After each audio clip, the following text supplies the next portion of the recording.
Կյանքն այս գյուղում ֆանտաստիկայի ժանրից է, կամ Եվրոպայի։ Կենցաղի գինը ամենամատչելին, արևն է վճարում, սեփական միջոցներով, լույսով, ջերմությամբ։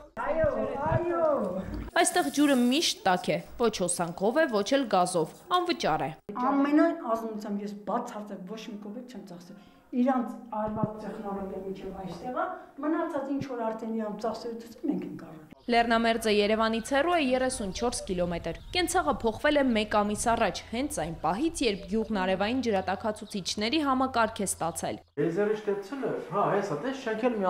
Մինչ այդ Մարսել Մնացականյանը ամեն ամիս 20-25 հազար էր վճարում, վերջին մուծումը 10,000 դրամ էլ չի հասել։ Հիմա 8,000-9,000 առանց էս որ չենք միացնում։ Մարսելենց կողքի տանն է ներգախնայումն ամենաշատն է զգացել։ Տունն այդ գյուղում շների ձայներով են գտնում։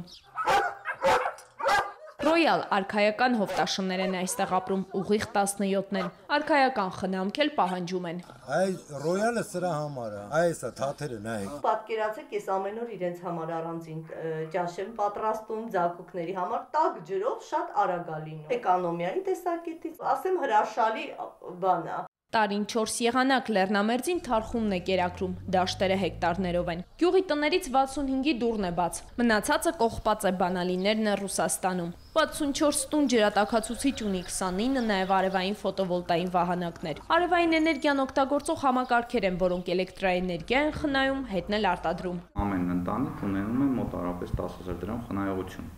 Այսինքն այդ խնայողությունը հոսանքի խնայողությունն է կամ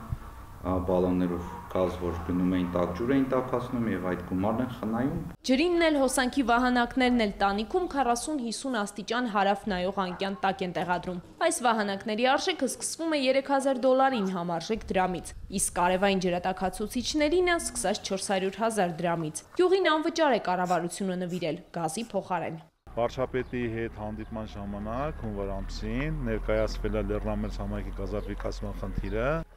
Հարցը բարձրացվել է, առաջարկվել է ջրատաքացուցիչներ եւ արևային էներգիայի սարքավորումները։ Լեռնամերձի գազաֆիկացման համար 95 միլիոն է պահանջվել։ Գազի ջերմությունն ունենալ, բայց էներգիան խնայել սկզբում համաձայնել է 417 բնակչից 407-ը։ Դիմադրությունն ուժեղ է եղել, նույնիսկ կասկածել են, թե իրենց ուզում են խաբել։ Դիմադրությունը բավականին բնական էր այն առումով, որ մարդիկ չէին տեսել դա ինչ տեխնոլոգիա եւ չէին հավատում, որ դա կարող է իրենց ապահովել